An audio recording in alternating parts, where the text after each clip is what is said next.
I'm visible and I'm audible. If I'm not audible, please do stop me. Okay.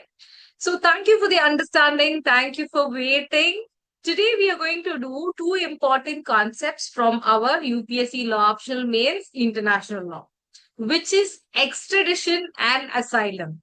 These topics are very easy, quite easy, and the answers, that is like the questions asked from this topic, is also quite easy. But you have to know the basics. Okay. So, whether a lot of questions will be asked from this area? No, rarely we get questions, but that does not give us a key to leave this area because our optional is quite important, and UPSC law optional, the good thing is not to skip any topic which is under your UPSC law optional. Being that, we have to definitely understand what is asylum, what is extradition, what is the link between asylum and extradition. That is where UPSC is asking questions. So, very easy topic. If you cover and keep it, it will fetch you good marks in case questions appear from this area. Because I see a lot of people who skip this topic. If you don't skip this topic, you get a edge over others. Okay, that's why we are doing this. So next 1.5 hour, we will complete the entire topic, and after that, you just read your notes and do the previous year solving. That will do. Okay. Now we will go to the class straight away. Okay. So before going to the concept of like what is the definition and all, you have to know the basic understanding about asylum and extradition. Say, for example, you have failed in maths in our home and all. See, maths is a very important subject. If you fail in that, then it'll be a very big problem, right? So, say, imagine that you failed in maths and your father is waiting at your home to punish you. And you know very well know that your father is at home, and if he knows about these things, he is going to punish you. So what you do, you go to your uncle's home and tell to your uncle that, see, father is waiting at home. He's going to punish me. So you have to protect me. I'll stay here in your home, Mr. Uncle. That's what you're pleading. And the uncle also says, don't worry, beta. You stay at my home. I'll buy you chicken, Dominoes and everything. We'll just chill here. Okay, that's what he's telling. But suddenly, see, this act of uncle, okay, he's keeping you safe from some punishment, right? From some depredation, right? So this act of giving you a refuge and protecting you, not only giving a refuge, but also protecting you, is the act of asylum. That's what is called as asylum. Now, immediately your father learns about this and calls your uncle and says, Mr. Uncle, I want my son back. You send him home. Now he is telling that, and your uncle feels that it is right for you to go back home. The act of your uncle sending back you home is called as extradition. Asylum is a safe place. I am protecting you. But extradition is conveying that particular accused or a convict to the place where he is going to be punished. Okay, that's why we have a statement that asylum ends the moment extradition begins. The moment your uncle feels that you should go home, I am going to send you back, the protection is broken, right? So this statement, asylum ends where extradition begins, is a very important statement based on this UPSC asked question. Okay. So we will now decipher the entire idea, definition and everything. So Oppenheim has defined extradition as delivery of an accused or a convicted individual. So extradition is basically delivery of whom? Not innocent people. People who are found to be accused of some offense or who has been convicted of some offense, and where we are delivering it to the territory where actually the acquisition and conviction happens. Okay. So where he is convicted or accused, there we are sending this particular person. Okay. So this act of delivery of the accused or a convicted individual is called as extradition according to Copenhagen. Okay. And then you have to know the surrender that we are talking about, that is delivery of the person, is actually you deliver an accused, it is called as surrendering the accused. So the surrender that we are talking about will not happen automatically. It will happen with the help of some treaties. It will happen with the help of diplomatic channel. So for extradition, it is not an individual state acting, it is dual state acting. Okay, one state asks and another state will accept and send the person back. So what is the process of delivery of this accused? It involves some treaty or it involves a diplomatic channel. That's where extradition is very, very important. So this surrender is according to with some treaty or a compliance with a formal demand through a diplomatic channel. That is what is known as extradition. So whatever I am highlighting here are the keywords.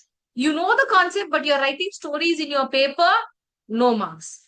You know the concept, you understand the concept, and you express that with the help of keywords, then only you get marks. Okay. Now, often we confuse extradition with the word deportation or expulsion. What is this deportation? Deport someone. In Tamil, we will say Nadu Kadatal, which means we are going to send you off from our country. We are going to send you off. That's all. We have this punishment called as transportation in our old IPC, which was then repealed. Okay. Transportation means we will take you in a boat and at the end of the frontier of India, we are going to chase you out from that boat. That's all. We don't care. No, you are no more an Indian. We are just letting you out of our place. That's all. That is called as deportation, deport. But extradition is not deportation. Extradition is something different. Some country calls you and says that we need this person has committed an offense. So you have to send him back to face the punishment. Then you apply the international committee treaties, bilateral treaties, and use diplomatic channel to send the person to that particular place. That is extradition. But suppose that person has done something wrong or he has no right in staying in your country. So you're taking that person and leaving him somewhere outside. Not particularly, you don't say that you go to this country, that country, nothing like that. You just make sure that he is not in your country because that particular person is not having any right to stay in your country. That is called as deportation. So deportation is different from extradition. That you have to know. Okay. Now, when we are talking about extradition is not an easy thing. It's sometimes we feel that, see, do we even have an international law for this? Do we even have a particular state which is following rules? It is very difficult. Extradition is very difficult. Okay. So, to extradite, what is required? First, the crime must be an extraditable crime. So they have a list. Only these crimes we are going to extradite. For that, what is the common practice? There will be bilateral treaties. India will have treaty with US. US will have treaty with UK. We have treaty with UK. So like this, we have bilateral treaties with common nations where we will put an agreement stating that if anybody does an offense in your place and runs to my country, I will conveniently extradite this person to you, give that person to you. This is called as extradition treaty. We see a lot of multilateral treaties and bilateral treaties as well. Okay. So in this treaty, there will be a schedule at the end, like we see in BNSS and CRPC. We have schedules in a lot of laws, right? Like that, there will be a schedule.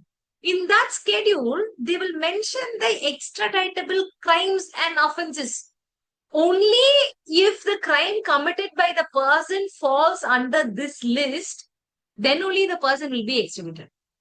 Okay, so the first criteria to get extradition is that the person must have committed or charged with an extraditable crime. Okay, that is very important. There are few areas where there are few offenses Even if it is an offense, nation states will not extradite the person. These crimes are not extraditable at all. What crimes are they? One is a political crime. See, in a country, there may be two parties, three oppositions and all. If they are committing some crime for political purpose and they flee to other country, the other country will not extradite because political crimes happen everywhere. So they feel that each one has their own ideology. For professing their ideology, nobody should be punished. So political crimes are not extraditable crimes.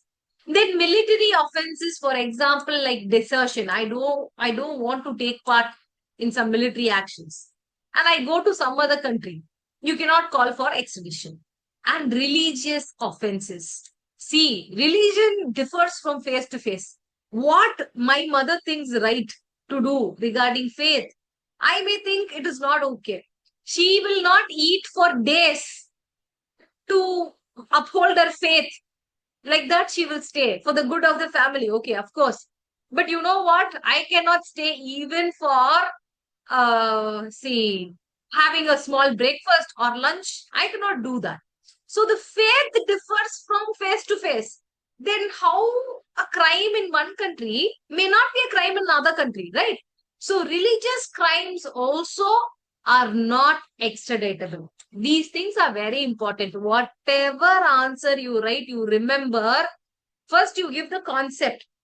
Then you have to give the concept with the ingredients, okay? And then you say how that particular concept is applied in the case law. And then you have to talk about exceptions for sure, criticisms for sure, way forward for sure. You're not college students. You're not like a person who's doing law in colleges. You are civil servants. You find out the problem, you address the solution. Okay, that's what makes you stand apart in law optional. We have people who got AIR 1 with law optional. She's my direct senior. Okay. So this is what they do to get that mark. Okay. Now we'll go ahead. Extraditable persons. First, for extradition, it must be an extraditable offense. It must be mentioned in the list in the bilateral treaty. Next, extraditable person. That person must be actually a person who can be extradited. Say, for example, there is one person from US comes to India, does an offense, and go backs to US. He is the citizen of US.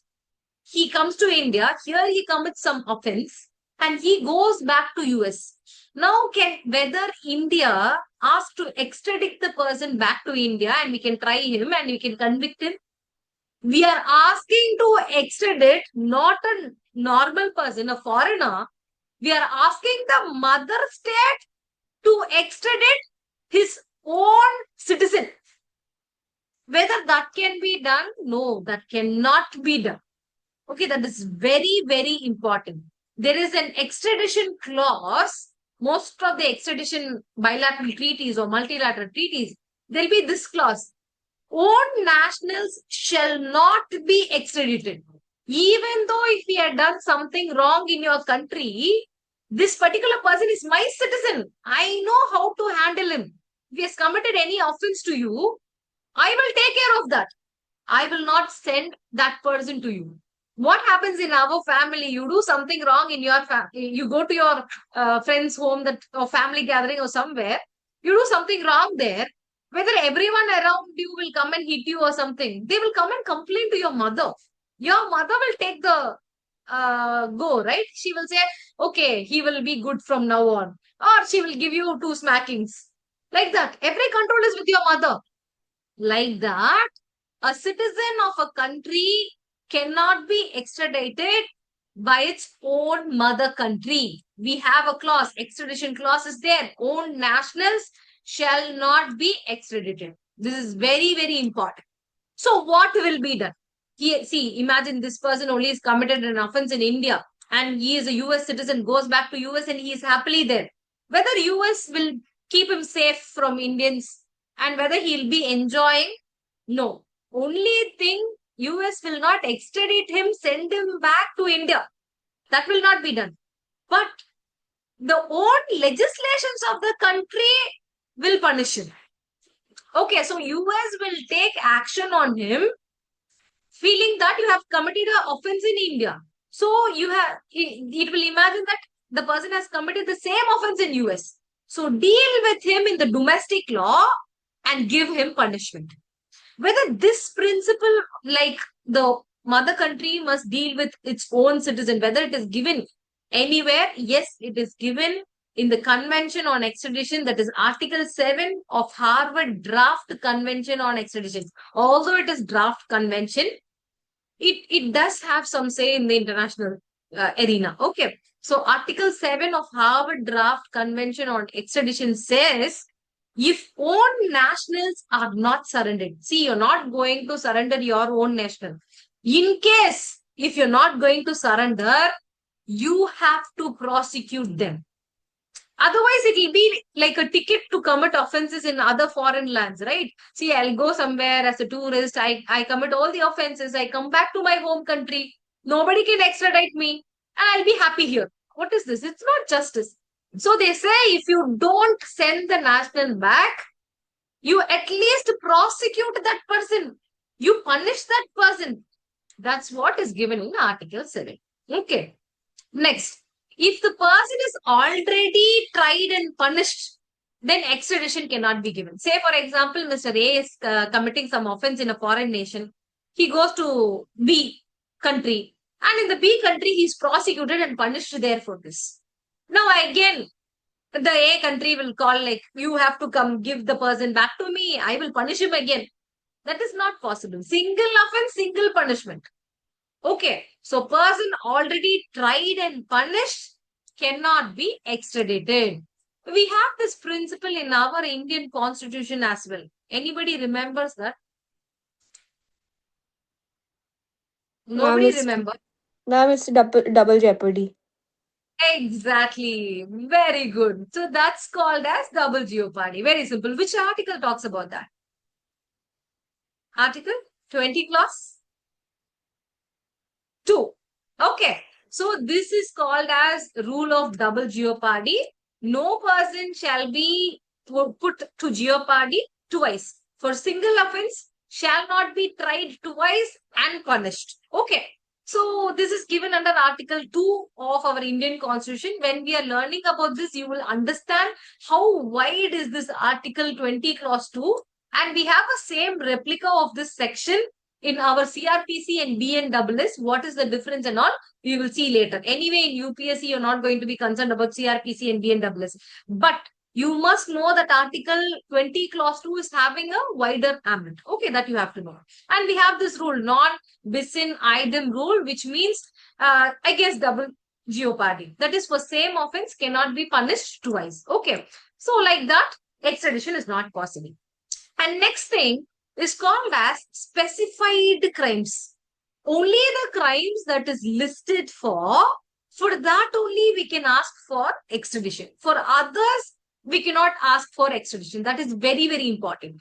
In case there is no bilateral treaty, in case your offense is not mentioned in the bilateral treaty, then the extradition is almost impossible. Okay, that you have to remember. It must be for the specified crimes in the list given in your bilateral treaty. So let me give you a case law for that. Tarasov extradition case, which is a very interesting case. What happens? This Russian sailor, the offender is actually a Russian sailor. He has committed theft. Okay. And he was arrested in India, Calcutta. So basically, he is a Russian, committed theft in Russia, and he is found where? Found in India. So Russia is asking to extradite this person back to Russia. He has to face the punishment. That was the demand. Although India and Russia had a very good relationship, there was no extradition treaty then. But today we have an extradition treaty. We have to be aware of that. By then, there was no extradition treaty with Russia. So this person was not extradited. I told you, right? Extradition treaty is very important. If there is no treaty, extradition is not possible. That's what have been stated in this particular case law. So some principle and how it is applied in the case law. That is very important to score good marks. Next is the rule of double criminality, meaning, see, what is good for you may be bad for me. What is bad for me may be average for someone else. So opinions differ from face to face. Like that, offense also differs from face to face. Here in India, you can litter everywhere. Yes, for littering, we have a law which is almost dead. But if you go to Singapore and you do littering, or like, see, like chewing gum is banned in Singapore. You take chewing gum, go there, use chewing gum, it is an offense. Okay. So offense in one country may not be an offense in other country. So for extradition, what is required? The extraditable offense must be crime in both the countries. So an offense is done in India and the person goes to US, we want to bring him back. That particular offense must be an offense in India as well as in US. Both the countries, it must be an offense. That is called as rule of double criminality. Okay, that must also be obeyed. But they have gone one more step further and told that it must be the same identical crime. Almost ingredients must be identical, which is impossible. That was criticized for long century. They started criticizing these things. How each country, each domestic law can have the same offense. That is almost impossible. If you agree to this principle, that is, the offense must be identical and same, then each person will commit offense in foreign lands and they will run away. In their motherland also, they will commit a lot of offense and they will find safe havens and they will run away. Right? So this was condemned. And let me give you a case law for that. Factor versus Lobin. Oh, I'm really sorry with my pronunciation, but this is the case law's name. Okay. So the offender's name is Factor. He was actually receiving money from London. He was doing some sort of money laundering. Okay. And it was a fraudulent action according to London laws, which is UK laws. Now, immediately he fled to US and he was found in US. And London told that is UK, sent a input asking for this person, extradite this particular person. He has done some economic offense. But US told, see, you are talking about some economic offense. We don't have the same offense here. So we cannot extradite the person. And this action of US was condemned by everyone. Every nation state told that, see, if you're going to look for the same identical offense for extradition, then every offender will find a safe haven. And the total extradition concept will end here. Okay, so that's why nowadays they don't look for same identical offenses. If it is almost same here and there, felony, and here we give a different name, different ingredient, it is okay. Okay, here we say murder, there they say manslaughter. Both the same ingredients, killing a person without any just need, you have an intention to kill. Yes, you have almost same meaning, that is enough. That's what is followed in today's modern extradition treaties. Okay, so this is one thing. Next, they talk about principle of speciality, which means I extradite you for a particular offense, then the nation must punish him only for that particular offense. So punish for the offense extradited only. See, let me give you a case law. In this case law, what happens? The offender is extradited from Britain to US for murder in high seas. Okay, he has committed murder. But when they are trying the person in US, there will not be enough evidence for murder. They cannot prosecute him for murder because there is no enough evidence. But they had good evidence and proof for committing grievous hurt. So what they will do, they will convict the person for grievous hurt. Immediately the Britain will say that, no, you have violated the rule of speciality. What do you mean by speciality? Actually, these things are very tedious. See, I will extradite you for only this offense and you punish for only this offense. This is all absurd actually. But you have to know we have all these rules. Okay. So what is principle of speciality? If I extradite you for this particular offense, then the nation must prosecute and punish you only for that offense, not even for a simpler offense. See, he is extradited for murder. Grievous hurt is somewhere simple. Even for that simpler offense, we cannot prosecute him, it seems. So, whatever offense he is extradited, for that particular offense alone, the prosecution and punishment can be given. That is the principle of speciality. And next, we have to know what all offenses are not extraditable. Say, for example, religious offense, any disrespect to religion or person.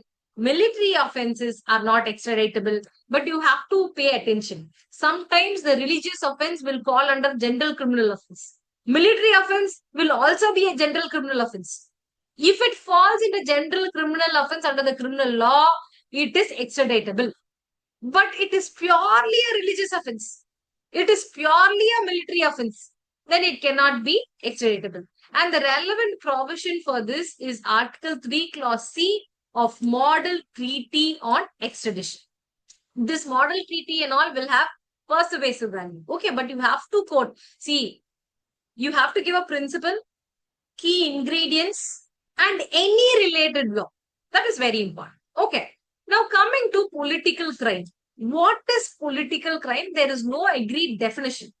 Okay, in international law, what is political crime? We don't have a particular definition like what we have in IPC for murder and everything. We don't have a particular definition. Okay, but we have to analyze all these things.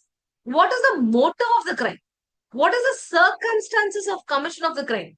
So what is the specific offense that takes place? Okay, whether it is treason or attempted treason.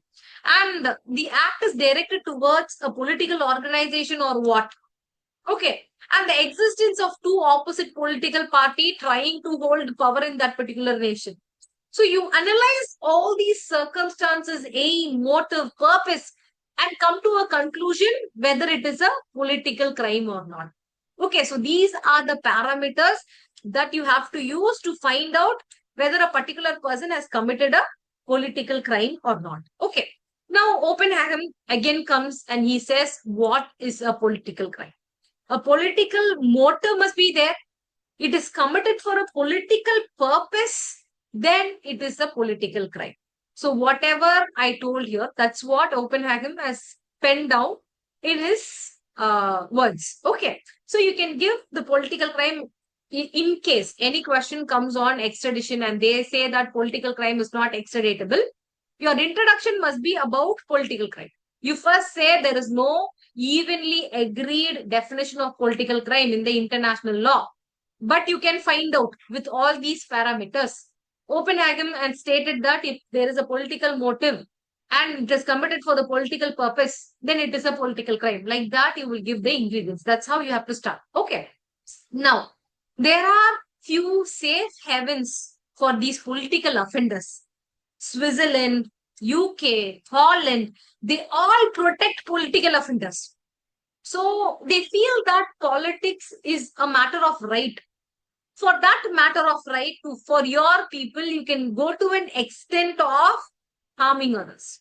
So they are a peaceful nation, but they feel that politics is your right.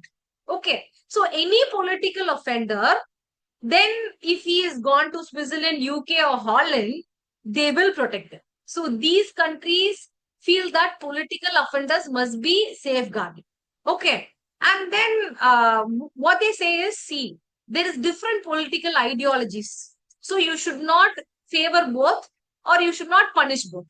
So we will protect them. That is their total idea. Okay. Now, how do you understand whether a crime is a political crime? Again, I will retreat and tell it to you. Motive, purpose, circumstance, everything you take into account and find out it is a political crime or not. So now you have given introduction, you have given the parameters and everything, concept. What you have to do now? You have to support your concept with a case law. According to this case law, we have Castoni. He is a leader of the dissent group in Switzerland. See, Switzerland itself has caught in fire now today. So, Switzerland was protecting political crime, right? So, he was a leader of the dissent group in Switzerland. What he did, he killed a member of the state council. Actually, he committed murder for political motive. Okay. Then he fled to England. So Switzerland was asking to extradite this Castoni. Immediately, England told, we will not extradite as it is a political crime. Even though, although it is a murder, the motive of murder was for political reason. So it is a political crime. Thus, we will not extradite him. That was the answer from England. Okay. So you have to rationalize here. Every law is a logic. Okay. Imagine somebody is killing your prime minister. Somebody is killing your president. And he is running away from one country to other country. And the other country is protecting him. The person who killed the nation's leader is protected by another sovereign nation. Whether this is right, whether this practice is right. If that is practiced, if every nation is going to protect like that, then what they will do? Someone will kill US president, they will come to India. The other day, someone will kill our prime minister and they will go to UK. Like that, they can see each country's rule can harm itself. That's what happened in Switzerland. Switzerland was a safe haven for political offenders. But what happened is in Switzerland itself, what you give comes back to you. They say, right, karma is a boomerang. Like that, it happened. So, someone in Switzerland itself committed a crime, political crime, and fled to England. And England did not send the person back. Okay, so this is a big menace. How to curb this menace? That's why we got the exception to the rule of political crime, which is called as the attendant clause or the Belgian clause. What do you mean by the Belgian clause? For that, we have to know the Belgian case. From this case, only the clause itself originated. Okay. So we have this case where Jacquin, it is also called as Celestin Jacquin case. Okay. The offender, Jacquin, is a French national. And his domicile means he wanted to permanently settle there. He's having a business in Belgium. Okay. And he tried to kill Napoleon III, who is a France king. Napoleon III. And he went to Belgium. So he tried to kill, attempt to murder, and then he went to Belgium. Okay. Belgium refused to extradite the person because it was a political crime. So this started happening everywhere. One person will offend the leader and conveniently go to the other country and they'll be happy. Okay, like that, it started to happen. So from this case law, to avoid this, the international community came up with an idea called as attendant clause or called as Belgian clause, which says that if murder of a head of a foreign government or member of family of this political leader is affected, is harmed, any political leader, murder head of a state, of a foreign government, or any family members of this person is harmed, then extradition must be done. Although it is a political crime, this is an exception rule. This is an attendant clause. This is an Belgian clause. Although it is a political crime, if he has attempted to do something wrong or did an offense against the head of a foreign government, see, only the head of a foreign government, okay? So head of a foreign government or a members of the family of that particular person, you have to extradite him. See, basis on politics, if he is going to harm someone else, then no extradition. We don't have value for common people's life. If at all he is going to affect only the head of the state foreign government, then this attendant clause applies. You see how unfair it is. So you mention the exception and tell everything, and you say the way forward also. Okay, that's where you people stand. We have laws, but understand these laws are sometimes not perfect. Domestic laws itself are not perfect. Okay, we'll say about international law, it will be changed according to whim and fancies of every nation. So this is one good thing, and at the same time, it is a bad thing as well. Okay, so this is here. Now, We are going to other conditions. So for extradition, we need an extraditable offense, extraditable person, and double jeopardy must not be affected. Rule of speciality must be obeyed. Double criminality must be there. We saw all the rules. Apart from this, we need certain other things for extradition. That is prima facie evidence before extradition.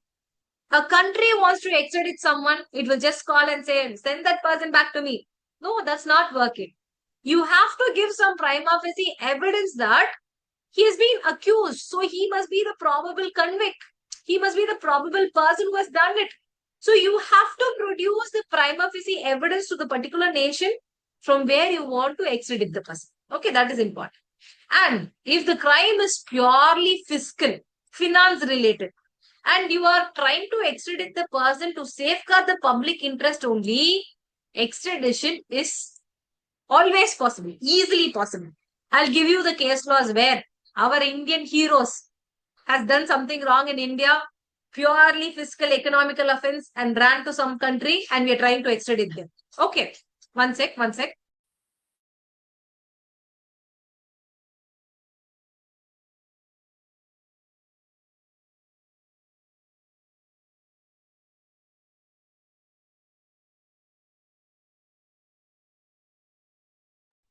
So I'll give you examples and case laws involving Indian people. Okay, just I'm telling.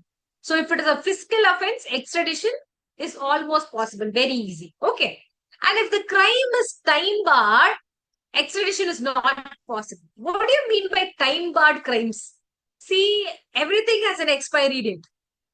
Maggie packet has an expiry date. Love on someone also has an expiry date, I'll tell you. Okay, apart from the parents' love. Okay. So, like that, everything has a price tag and an expiry date. Like that, offense also has expiry date. You have a limitation for certain offenses. It is given under CRPC and BNWS. Under CRPC,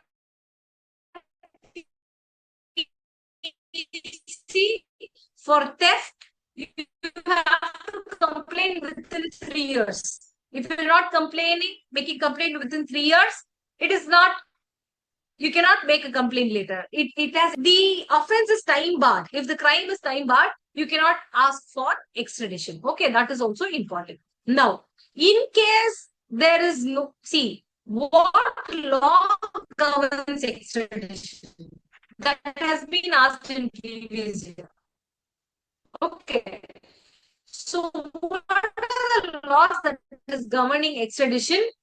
There is no customary law. Actually, don't have any international obligation to surrender someone. Any nation state, each one is sovereign. They don't have any obligation to follow, to give that person to other country. No, they don't have that. But a bilateral treaty is signed. Therefore, see, since there is no customary law, since there is no international obligation to surrender, what we need? We need bilateral treaties. So, if we have signed any bilateral treaties, nowadays we have multilateral treaties, different set of a large video convention on extradition is a multilateral treaty where US is also a party.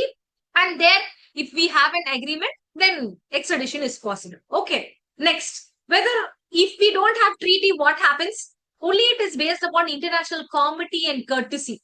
If I feel that I should send, if I feel a courtesy towards your nation, I will send. If I don't, I won't send. It is totally my wish. That is the extradition. Okay. Now India has so far signed 40 extradition treaty with only 48 countries. We have almost 193 countries. Hope you people are aware of that.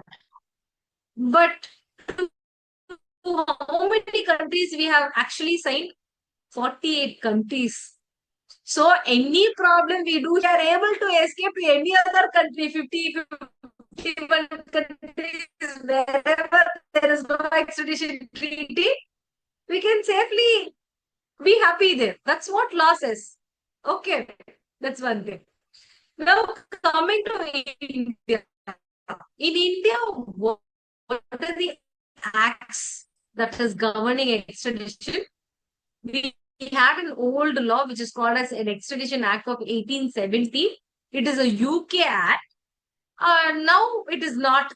It has been replaced. It has been replaced by Indian Extradition Act of 1903.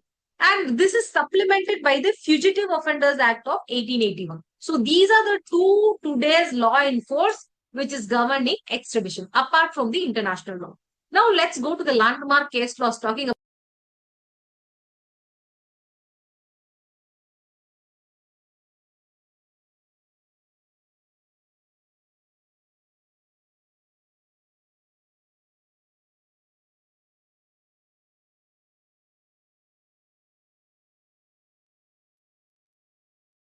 Now able to see? Okay. My class was delayed only because of this internet. Again, it is acting up. I have two sources. I'm connecting to the sources alternatively, but sometimes this happens. Really sorry for that. Okay. So talking about Abu Salim's case, he did a bomb blast in India and fled to Portugal. Okay. But he was extradited in 2005. That is very important. Extradition was done. Okay, that's very, very important. You have to know. And then on what basis extradition was done? Terrorism, because he did terrorism, right? So nobody should.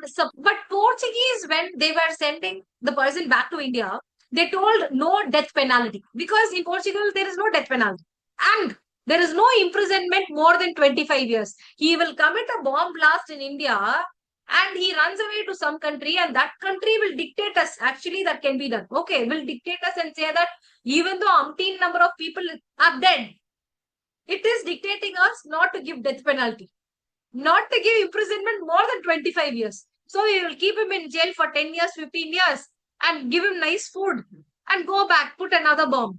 Whether that is right? No, that's not right. Although Portugal has dictated not to give death penalty and imprisonment more than 25 years, Indian court sentenced him for life imprisonment. So that was a problem for Portugal. It raised a petition before Indian government stating that you violated our treaty condition. But you know what? The petition is still pending and he is inside jail.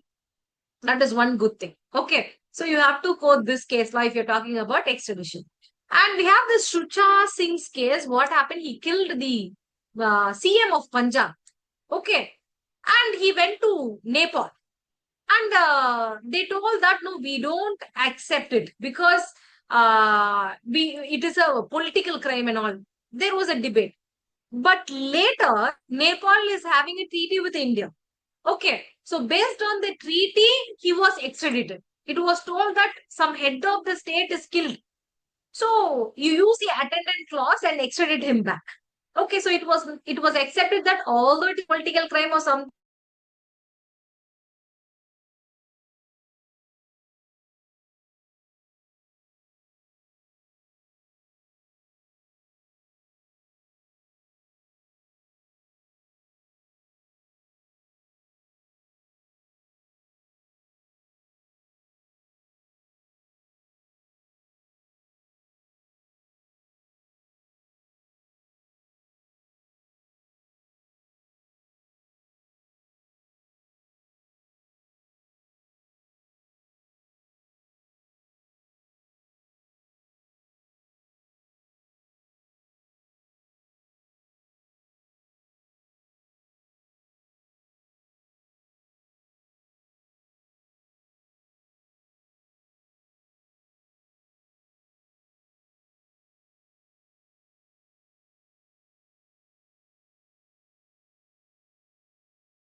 today I did 4 classes and all went smooth. And this is my final class today and it is acting up like this. I'm extremely sorry once again.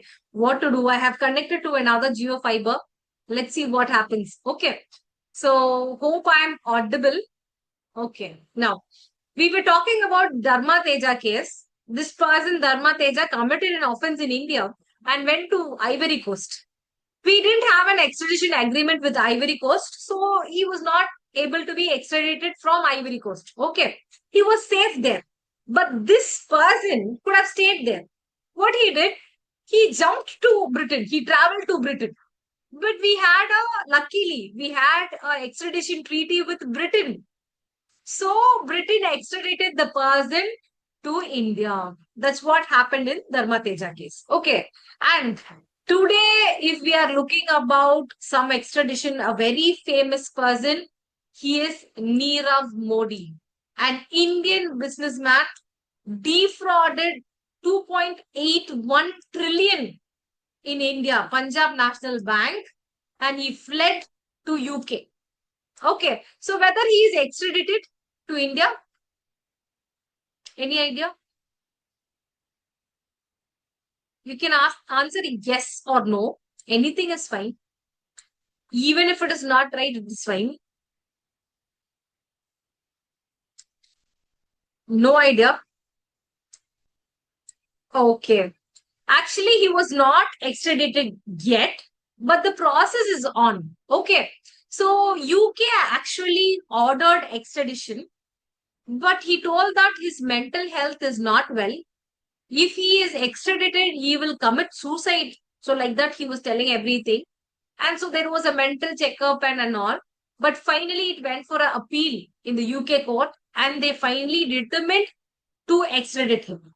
So meanwhile, in all this process, he is in jail in UK now and yet to be extradited. He will be extradited sooner or later. We may think that one can commit an offense, flee to some other country, stay happily. No, that's not going to happen. So if we try to extradite, meanwhile in the process, he will be caught hold in that country and kept in jail. That's what had happened in the Nirav Modi case. So in near future, he will be extradited. Okay, that is one case.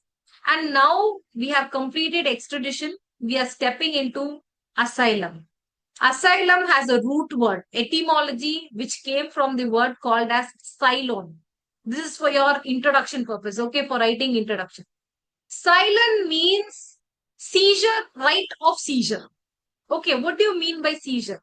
It means a sanctuary, a place where refuge is given, some protection is given to you. That's what is called as asylum. Okay. So, for the definition of asylum, we have J.K. Stark. He's a very important thinker as far as asylum is concerned. He's the person who gave the statement that asylum ends where extradition begins. This statement finds place in your UPSC question. So, any statement based question, you identify who gave the statement. That is very, very important. Okay. So, asylum involves two important ingredients which you must write. First, it is a shelter which is more than a temporary refuge. It is not a temporary refuge that you're giving. For meanwhile, you stay here. No, nothing like that. It is something more than a temporary refuge. It is an active protection on part of the authorities of the state. I am going to protect you. You can stay here. That is what is called as asylum. Okay. And Article 14 of your Universal Declaration of Human Rights says, like, everybody has the right to seek asylum. So any human born as a human, you have a basic right to seek asylum. But we have a paradox. I'll tell you what the paradox is. We have a right, but the state does not have a corresponding duty to accept our asylum. Okay, that is a different thing. I'll discuss that. Okay.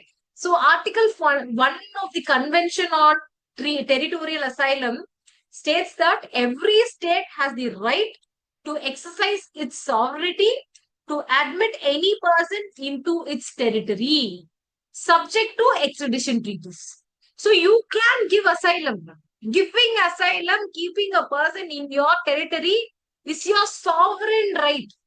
But you can exercise this sovereign right with subject to extradition treaties.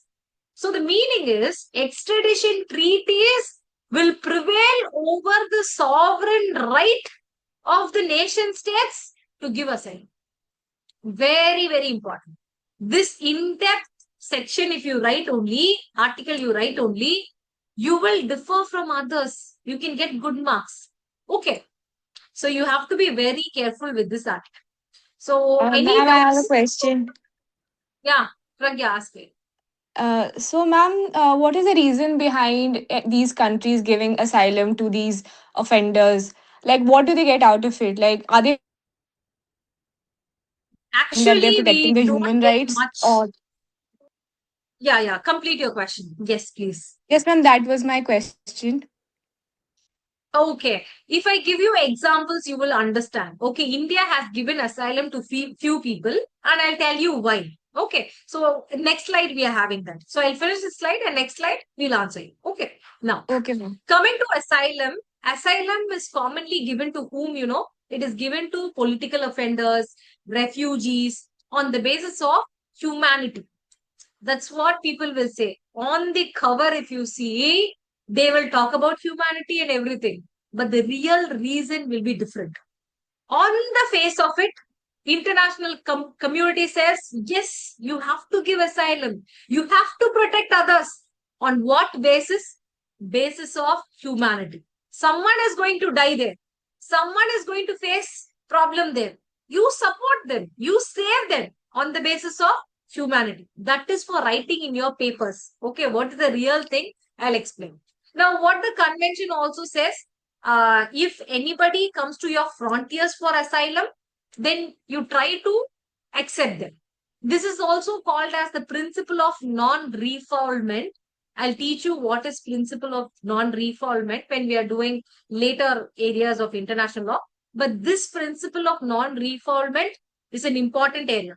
It is actually a just cogence. Okay, although it is a just cogence, nobody is following that. That is a different thing. Okay, just note it down. Now, coming to another thing, what I already told, under Article 14 of the UDHR, every human has a right to seek asylum. We have the right, but there is no corresponding duty on the state to provide it. Like Pragya, the state will also think, right? So why I should take you in? Why I should give you everything? So I don't have any duty or obligation to protect you. So it is completely the choice of the state. It is up to the state to provide asylum or not. It is a choice. Okay. Now let me give you examples of asylum and then we will go to the types of asylum. So we gave asylum to Bangladesh refugees in 1971. This was on humanitarian basis. Today we get a lot of refugees from Bangladesh, a lot of refugees from Myanmar, right? But are we keeping them today in India or we are sending them back? Any idea? What we are doing? Ma'am, with respect to the Rohingyas, Muslims, um, Rohingyas, yes. yes, ma'am. So, right now the situation is at such that we are not willing to keep it in India because the people have a strong dissent against them that we should not provide shelter to them. But the ground reality is completely different to what the political parties are saying. So, Exactly. Although the problem with the Citizenship Act, Amendment Act, it gave citizenship to every other religion except Islam. Okay, so we are a secular country. We are striving for that, but we have these issues as well.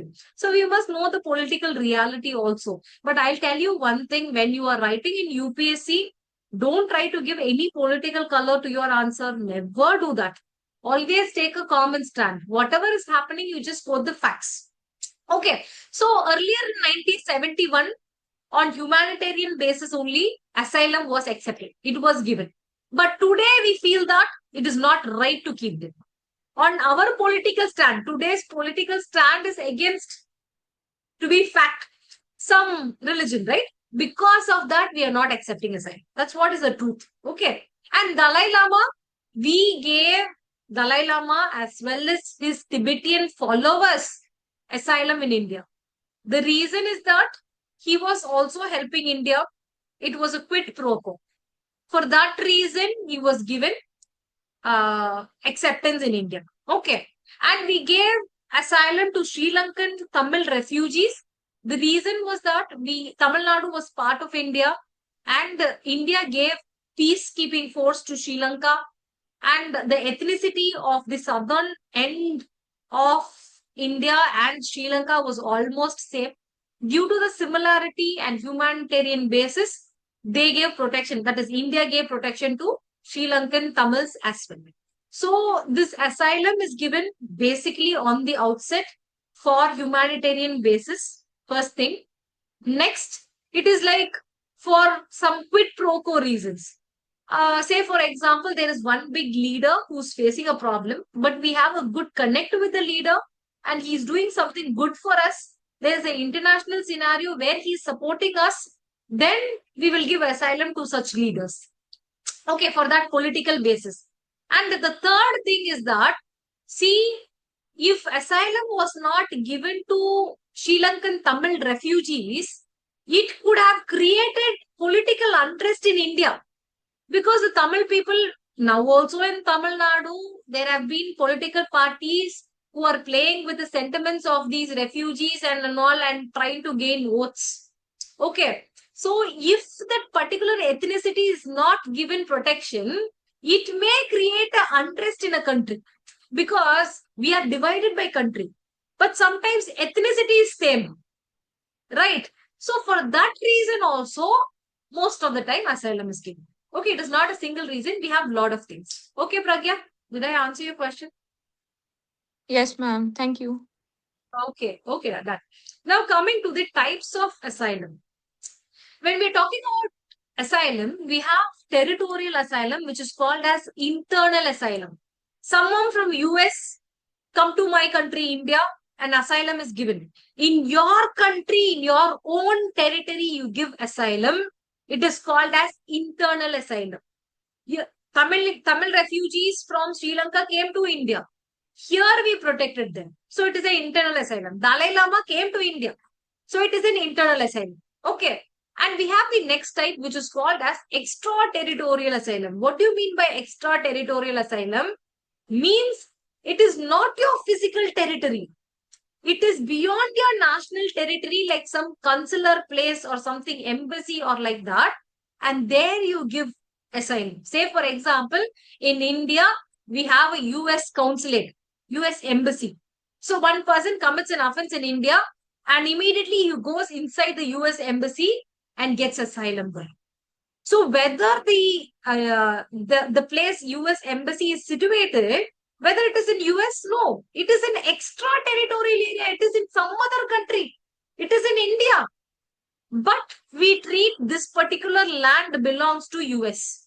So if you want to go to US without spending money for tickets and all, you can go visit the embassy. But unnecessarily, if we go stand there, they can even shoot us.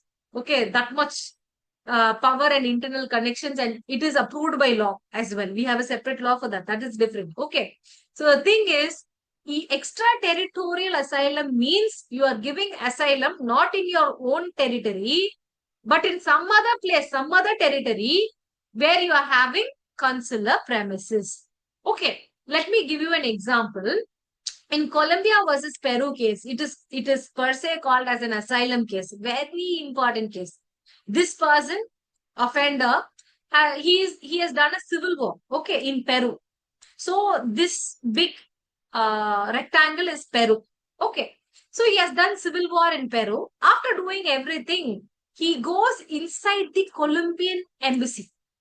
Where this Colombian embassy is situated, it is situated inside the Peru. So what Colombia has done? Colombia has given extraterritorial asylum for a person who offended Peru, that particular nation. Someone is offending India and going inside the US embassy, something like that. Okay. So the asylum was accepted. But what Peru did is that it took all the military support and everything and arrayed around the embassy. It told that yes, you have the sovereignty to keep the offender inside the embassy.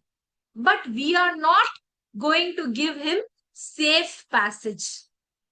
So when we are talking about extraterritorial asylum, it is violating the sovereign right of the territorial nation. So if US is going to protect an offender who has done some offense in India within the Indian territory in its embassy, it is violating India's sovereignty. Okay, that's why extraterritorial asylum is an exceptional asylum given under exceptional situations. Okay, which is very, very important to note. Now, um, yes, yeah, I have to talk about the asylum, extraterritorial asylum. It is only a temporary protection, actually, and it is done only in exceptional situations where there is a binding local custom to support it, and also there is a diplomatic treaty to provide it. Okay, only under compelling situations, extraterritorial asylum is given. Now, again, asylum in consular places is also something like that in the embassy. Same, not much difference. Okay. Now, coming to asylum in international institutions. Yes, we can get asylum in the United Nations headquarters, International Court of Justice, WHO. So, international institutions also sometimes give asylum. That is your homework for today. Okay, go find out if you have time. Just spend some 15 minutes and find out who have got asylum in international institutions. Okay. For that only US has an headquarters agreement. So you all very well know UN headquarter, United Nations headquarter is situated in New York.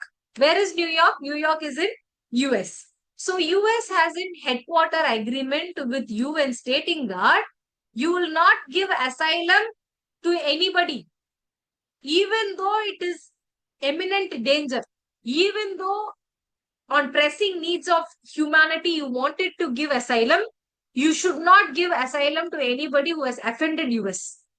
Okay, so basically I'm telling the rule for you, general rule. Yes, extraterritorial asylum is possible like that. Asylum in international institutions also possible.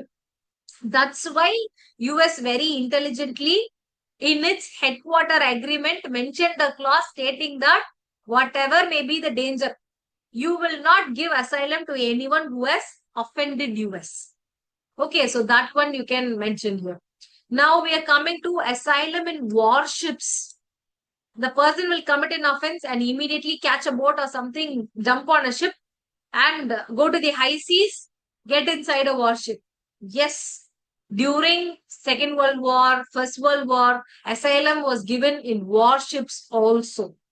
Okay, so if asylum is given in a warship, it is subject to the captain's permission. Entirely the captain's wish only. If he says yes, then it is given. If he says no, you cannot enter. Even though asylum is given in the warship, the nation state, that is the coastal state, cannot enter the warship because warship is the complete sovereignty of that particular nation. So, although our offender is inside the ship, we know it is only a door behind, he is right there. We cannot enter and bring him back. Okay, so that is there. And next, asylum in merchant vessel. Warship is okay, you cannot enter. But if the person is getting an asylum in merchant vessel, although it is a foreign nation ship, we can enter. If it is in territorial waters, absolutely we can enter. Because territorial water is like our territory. Same laws apply there. So I can enter, investigate, and take the person back.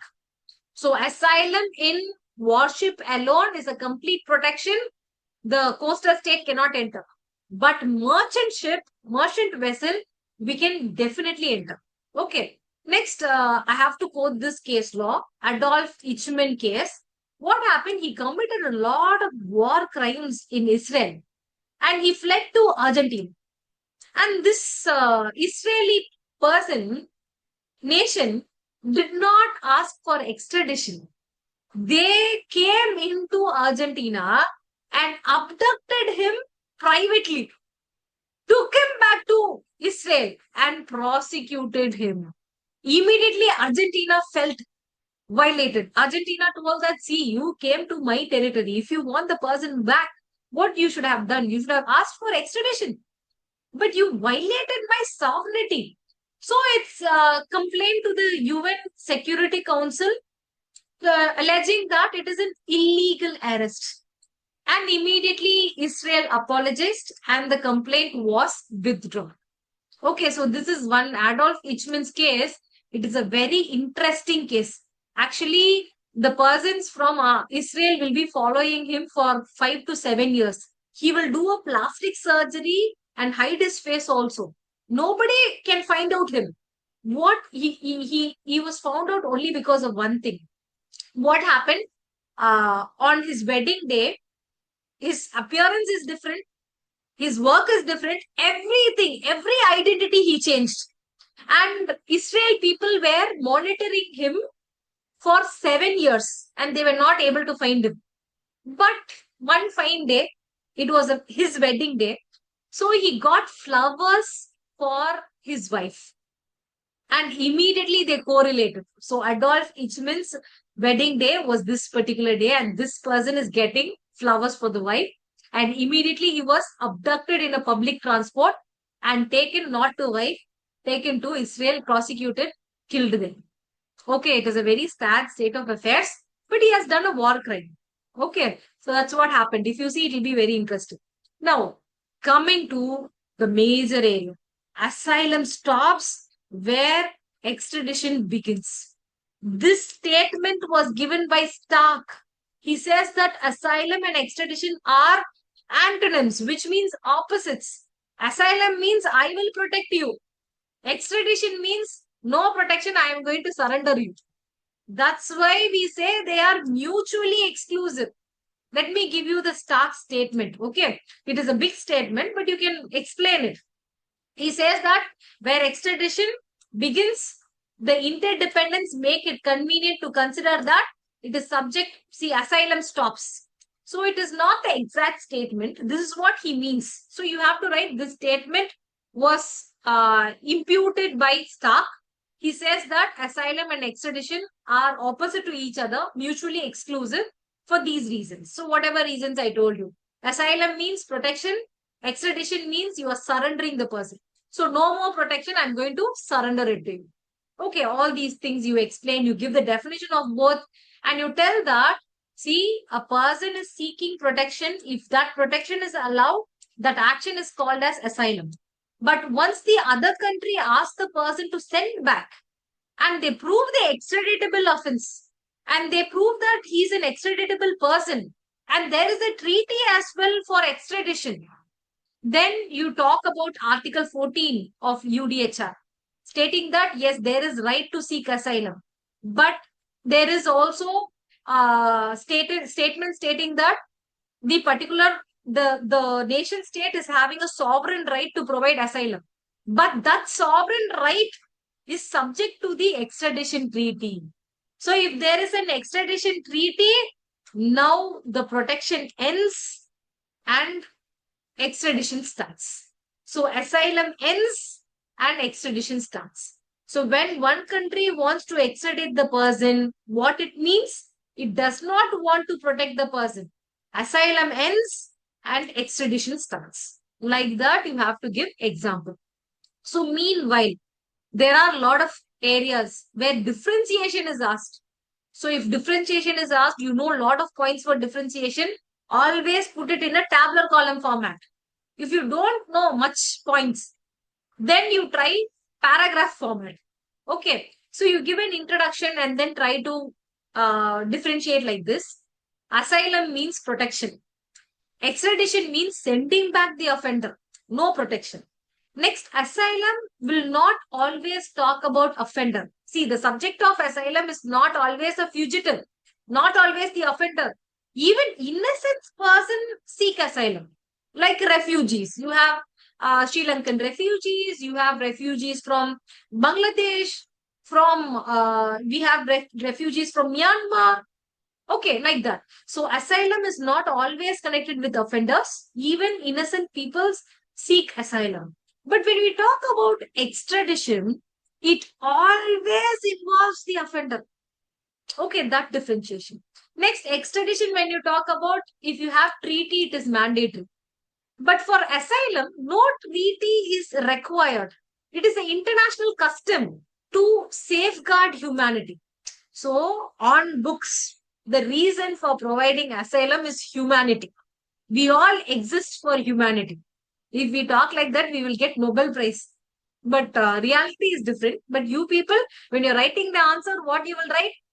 Asylum is given on the basis of humanity. Okay.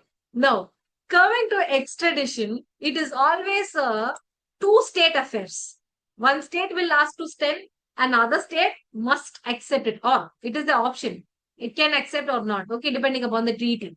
So, extradition involves two-state cooperation. But asylum is a single state affair. It is unilaterally decided. If I want to safeguard someone, I will do it. Okay, so asylum is a unilateral affair. Extradition is a bilateral two-state cooperation. Okay, and then Indian status on asylum and extradition. Yes, we have expelled two batches of Rohingyas, not two batches now. We have umpteen number of Rohingyas sent back. Last time I saw, see, I have seen the Bangladeshi nationals who came without a proper entry permit and all those things. Okay. A tune up to like 200 people were arrested and they were remanded. I was there in court. I saw entire verdict. Okay. And actually, they will be sentenced to jail up to 2 years sometimes. Small babies with mother. Okay. They were there in the court, all flooded, and they were taken to jail. But luckily, this magistrate gave punishment only for 3 months, which was very minimum. Okay. And after 3 months, the process itself took 3 months. So basically, those 3 months, they were inside the jail. So the magistrate told that, see, 3 months is your punishment. You already spent the 3 months there. So we will safely take you back to your country. When this was stated, entire people started crying. They were so thankful because they thought that they will come here and they will be safeguarded, but they were put in jail. So they feel that if we go back, at least we will be safe. Okay, so that was happening. So you people, civil servants and everyone only must save common people. Okay, so apart from studying, have you must have this sense of protecting other people. So that I should see in all my students. Okay, that's one thing. And next we have this attempt to chakmas in Arunachal Pradesh also. We have Mizoram also, we have a lot of refugees coming in, but we sent them back. Okay. And we have Afghan students stranded in India by the takeover of sea. We have all the Afghan students who were like stranded in India because of Taliban rule. They came to India for refuge. We protected them and then we sent back to places where they belong. That also happened. So apart from this, we have a lot of current happenings that is coming about. But when you are writing mains, at that time, what is important, we will have a separate current affairs class which will run for 1 hour or something. In that class, I will point out to you what are all current affairs that you can relate with the entire UPSC syllabus. If you choose, you don't want the class also, I will prepare a tabular column and I can send it across to you. Okay, so now just read the current affairs and keep it alive. But at the end, the tabular column I am providing for you, right? That is very important. That you cannot skip. Okay. So hope you understood today's class. Any doubts in today's class? Okay. It is like you don't understand today's class or something like that. But that also quiet. Okay. Okay, we'll end today's class and meet you in the next class. Okay. Thank you so much.